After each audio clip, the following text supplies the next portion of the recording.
जीवन हमें एक मौका देता है, इसलिए जब भी सही कॉलेज चुनने का समय आए तो सिर्फ मंगलायतन यूनिवर्सिटी आपके बेहतरीन भविष्य और सर्वांगीण विकास के लिए।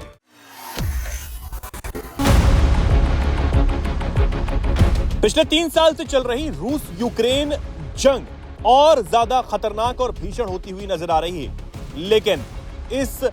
जंग में नाटो और अमेरिका की रूस को धमकी के बाद एक नया मोड़ आ गया है और इसके बाद रूस और ज्यादा भीषण और घातक तरीके से यूक्रेन पर हमले कर रहा है। पहले से और ज्यादा हमले यूक्रेन पर रूस की तरफ से बढ़ा दिए गए हैं। वहीं रूस में तो यह कहा जा रहा है कि पुतिन को अब यूरोप पर सीधे तौर पर पहले हमले करने की परमिशन दे देनी चाहिए, ताकि जो खुलकर यूक्रेन के समर्थन में आ रहे हैं उनका मुंह बंद हो जाए। यूक्रेन पर रूस की तरफ से हाल ही में हुए हमले में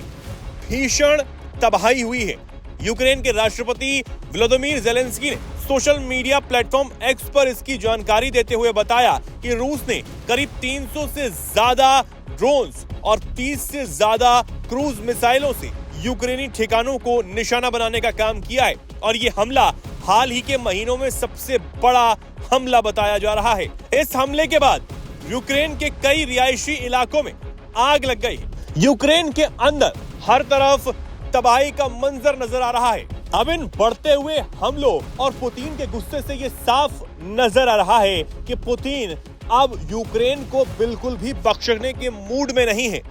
और इसलिए वो अमेरिका और नाटो की तमाम धमकियों को भी नजरअंदाज करते हुए नजर आ रहे हैं। अब यूक्रेन पर इन बढ़ते हुए हमलों को देखकर राष्ट्रपति ज़ेलेंस्की ने भी कहा है कि रूसी हमलों का मकसद यूक्रेन की नागरिक संरचनाओं और ऊर्जा संसाधनों को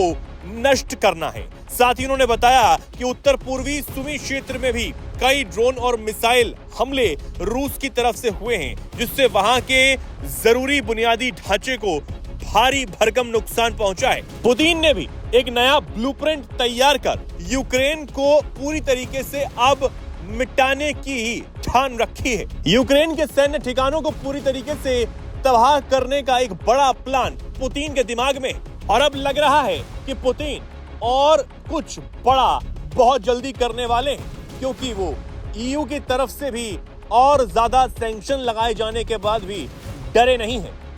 बल्कि प्रतिबंधों को देखकर रूस तो ये कह रहा है कि अब हमें ऐसे जीने में आदत हो गई है और इससे अब हमें डर नहीं लगता। अब अमेरिका की तरफ से दिए गए 50 दिन के अल्टीमेटम को तो ये सीधे तौर पर रूस की चुनौती ही है, लेकिन और नाटो रूस का साथ देने पर चीन, ब्राजील और भारत को चेतावनी दे रहा है, उससे अब कोई भी डरता हुआ नजर नहीं आ रहा। ना ही भारत ने इसे अपने ऊपर किसी दबाव की तरह लिया है और ना ही रूस अब किसी की सुन रहा है। फिलहाल अभी के हालातों को देखकर तो यही नजर आ रहा है कि रूस और यूक्रेन की जंग जल्द ही रुकने नहीं वाली है और अब ये सिर्फ सर्वनाश की तरफ ही आगे बढ़ रही है।